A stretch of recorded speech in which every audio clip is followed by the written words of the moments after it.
Abbas അലിയെ കൊന്നവർ ആരാണെന്ന് ഈ തെരുവിലുള്ളവർക്കറിയാം.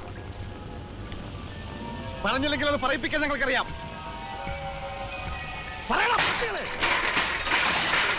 ഞാൻ തല്ലിപ്പൊളിക്കും. പറയില്ലേ? പറയടി കളവി. മര്യാദക്ക് പറഞ്ഞല്ലേ? എനിക്ക് അറിഞ്ഞൂടാ സാബ്.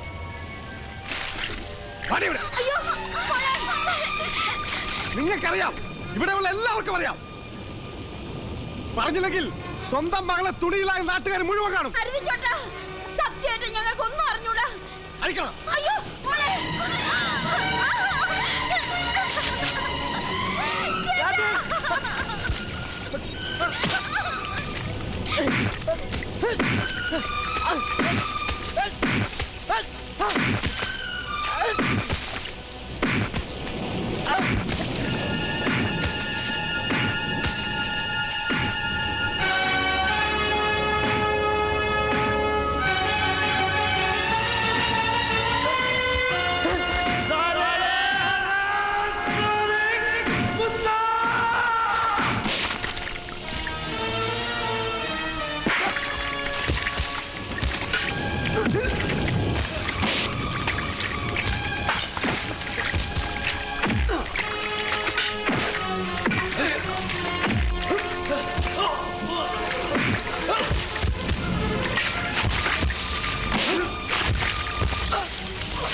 मुझे किसी की मदद नहीं चाहिए.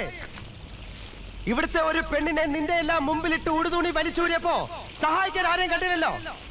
ഇത്ര നേരം എന്നെ ഇവിടിട്ട് പട്ടിയെ പോലെ തല്ലിയപ്പോഴും എല്ലാവരും നോക്കിയിരുന്നു. അവന്മാരെന്നെ കൊന്നിരുന്നെങ്കിൽ എന്റെ ശവം ഇവിടെ കിടന്ന് പുഴുത്തു നാറിയാ പോലും ഒരുത്തരും തിരിഞ്ഞു നോക്കില്ല എന്ന് എനിക്കറിയാം. കാരണം എന്നും ഇവനെയൊക്കെ പേടിച്ച് ഇവന്റെയൊക്കെ വാലാട്ടി പട്ടികളായി കഴിയാനേ നിനക്കൊക്കെ വിധിയുള്ളൂ.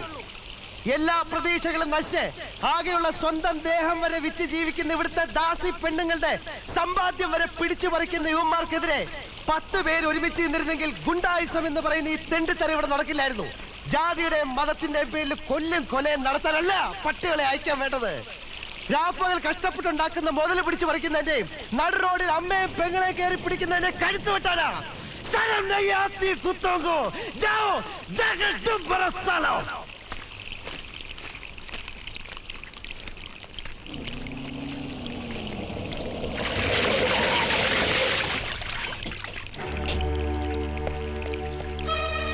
ஏண்டா இந்த ஸ்ட்ரீட்டுக்கு நீ தான் தாத்தாவா? சார்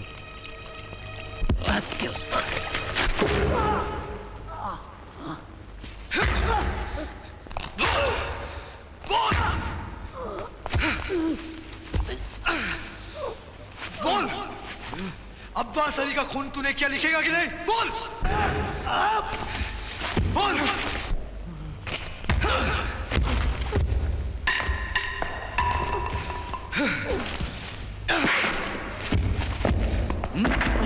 அப்பாஸ் அலியை கொன்னது நீதான் எழுதி கொடுறா.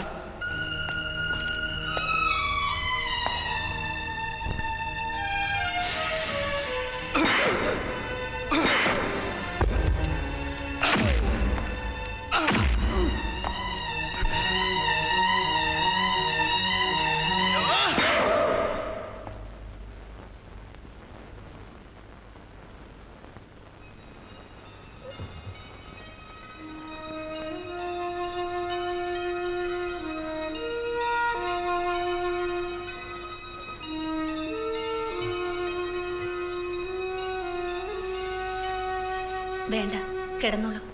നേരത്തെ വന്നപ്പോ ആള് നല്ല മയക്കത്തിലായിരുന്നു. ഞാനിവിടെ മരിച്ചുപോയെന്ന് കരുതി ഈ തെരുവിൽ കൊണ്ടിട്ടതാണ്. ലോക്കപ്പിൽ മരിച്ചാൽ അവർക്കല്ലേ കഷ്ടം. നിങ്ങൾ അമർ സാബിന്റെ ആളുകളെയാണ് നോവിച്ചു വിട്ടത്. പോലീസും അവരുടെ ഭാഗത്താവും. ഈ മുറിവും ചതവും ഗുണ്ടകളുമായി വഴക്കിട്ടുണ്ടായതാണെന്ന് അവർ ആശുപത്രിയിൽ റിപ്പോർട്ട് ചെയ്തത്. സത്യം അതല്ലല്ലോ. പേടിക്കണ്ട, ആളിവിടെ ഉണ്ടെന്ന് ആർക്കും അറിയില്ല. ആരും സംശയിക്കുകയില്ല. ഞാനൊന്ന് പുറത്തിറങ്ങി. ബുദ്ധിമോശം ഒന്നും കാണിക്കരുത്. അസുഖം മാറിയാൽ ഇവിടുന്ന് പോകാം.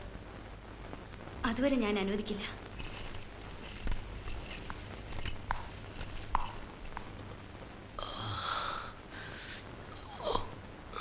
നീ ഇങ്ങോട്ട് ഇറങ്ങ, നമുക്ക് ഒരുമിച്ചാവാൻ കൂടി വാ. അച്ഛൻ വരുന്നുണ്ട്, കാണണ്ട, വിളിച്ചോളൂ.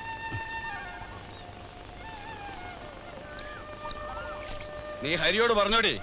ഇല്ലച്ചാ, പറയാം.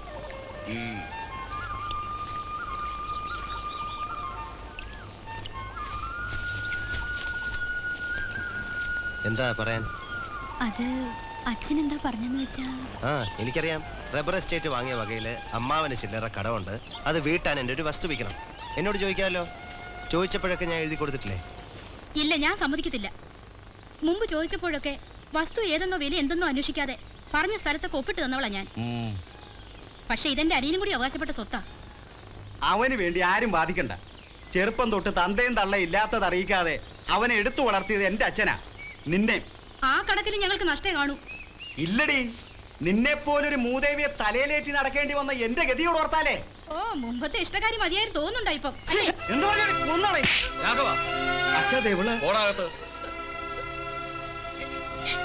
പാർവതി, നിനക്ക് ഇഷ്ടമില്ലാച്ച വേണ്ട.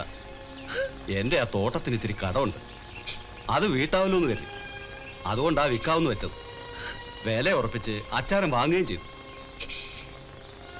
അവന്റെ കയ്യിൽ ഇനി ആകെയുള്ള സ്വത്താ തൊടിയ. അവന്റെ കാര്യത്തിൽ ഞാൻ ചിലതൊക്കെ ആലോചിച്ച് വെച്ചിട്ടുണ്ട്. സാവത്രിക്കുള്ളത് അവനുള്ളതെന്നല്ലേ. ഹരിയേട്ടാ, ആ വസ്തുവിന്റെ കാര്യത്തിൽ അച്ഛൻ ചോദിച്ചാ എന്താ പറയണ്ടേ? നീ എന്തെങ്കിലും ചോദിച്ചാൽ ഞാൻ ഇതുവരെ വേണ്ടാന്ന് പറഞ്ഞിട്ടുണ്ടോ? ഇതും സമ്മതമാണെന്ന് പറഞ്ഞേക്ക്. അപ്പൊ തോട്ടം സാവിത്രിക്കുട്ടി വക അല്ലേ? 100 തവണ പറഞ്ഞില്ലേ. എന്താ തനിക്കിത്ര സംശയം? ഇവിടുന്ന് ഒപ്പിട്ടോളൂ ഹരി.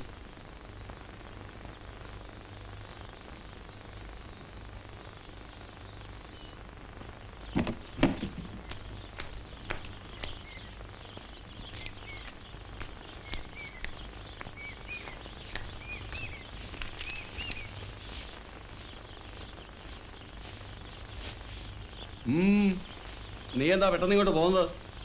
തോട്ടത്തിൽ വല്ല പ്രശ്നമുണ്ടോ? പ്രശ്നം എവിടാണ്?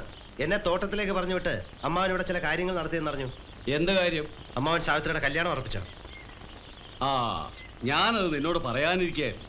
നല്ല പയ്യൻ, ഒന്നാന്തരം തറവാട്ടുകാരൻ, ദുബായിൽ വലിയ ശമ്പളമുള്ള ജോലി. പണം കണ്ടാൽ എന്ത് ചെയ്യാനും മടിക്കാത്തവനാ നിങ്ങളെന്ന് എനിക്കറിയാം. പക്ഷേ ഈ ജാതി നെറുകേട് എന്നോട് കാണിക്കരുത്. കള്ള കഴിവേറി എന്ന് പറഞ്ഞടാ നീ. എനിക്ക് ജീവനുണ്ടെങ്കിൽ സാവിത്രിയെ മറ്റൊരാൾ വിവാഹം ചെയ്യാൻ ഞാൻ സമ്മതിക്കില്ല. പറഞ്ഞു മോഹിപ്പിച്ച് എല്ലാം ഉറപ്പിച്ച മട്ടിൽ മകളെ കൊണ്ട് എന്റെ വസ്തുക്കൾ എഴുതി വാങ്ങിച്ചിട്ട് ഇപ്പോ വാക്ക് മാറിയാൽ എന്ത് ചെയ്യൂടാ നീ? അത് ഞാൻ കാണിക്കാം. ഈ തന്തയ്ക്ക് പിറക്കാത്ത പണിക്ക് എന്ത് പറഞ്ഞ?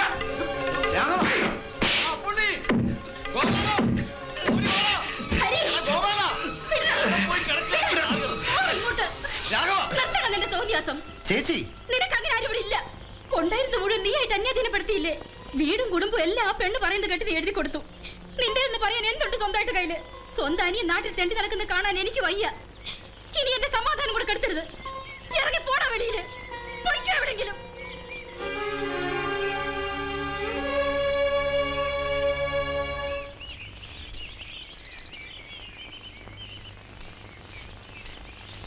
സാവിത്രി, എനിക്കൊരു കാര്യം അറിയണം. നിന്റെ സമ്മതത്തോടു കൂടിയാണോ ഈ കല്യാണം നിശ്ചയിച്ചത്? മറ്റൊരാൾക്കൊരു ഭാഗ്യം വരുമ്പോ സന്തോഷിക്കുക വേണ്ടത്. ഇങ്ങനെ വഴക്കുണ്ടാക്കി മുടക്കാൻ നടക്കുന്നത് അസൂയുണ്ടാ. സാവിത്രി, വെറുതെ മോഹിച്ചതുകൊണ്ടായില്ല, അതിനുള്ള യോഗ്യത കൂടി വേണം. ഹരിയേട്ടൻ എന്താ ജോലി? എന്നെ കല്യാണം കഴിച്ച ജീവിക്കാൻ വേറെന്താ വരുമാനം? ഇതൊന്നും ഇല്ലാത്ത ഒരാളുടെ കൂടെ വീട്ടുകാരെ പിണക്കി ഇറങ്ങിത്തിരിക്കാൻ എനിക്ക് പ്രയാസമുണ്ട്. എന്നെ വിട്ടേക്കൂ.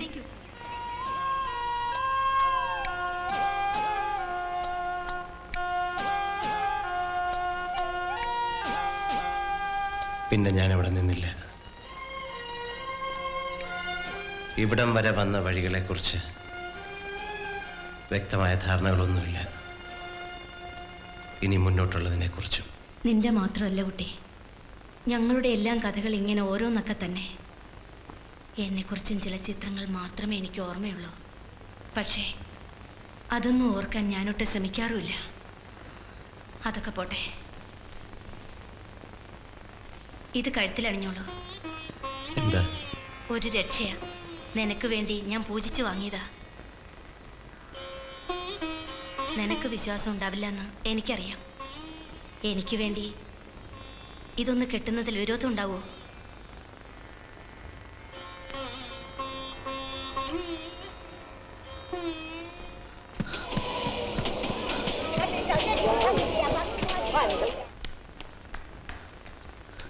അണ്ണാ, അവന്മാര് വരുന്നുണ്ട്. ആരെ? ആ ബാക്കിയുടെ ഗുണ്ടകള്. അവന്മാർ ഒരു കൂട്ടം ആളുകളുണ്ട്, കൈ നിറയെ ആയുധങ്ങളും. അണ്ണൻ ഇവിടെ ഉണ്ടെന്ന് അവന്മാർ അറിഞ്ഞതാ തോന്നുന്നു. പിന്നിലൊരു വാതിലുണ്ട്, അതുവഴി പൊയ്ക്കോളൂ. വേണ്ട, ഒളിച്ചോടി ഞാൻ മടുത്തു. ഇനി വയ്യ. എന്നെ കിട്ടിയില്ലെങ്കിൽ അവർ ഈ തെരുവ് മുഴുവൻ തല്ലിപ്പൊളിക്കും.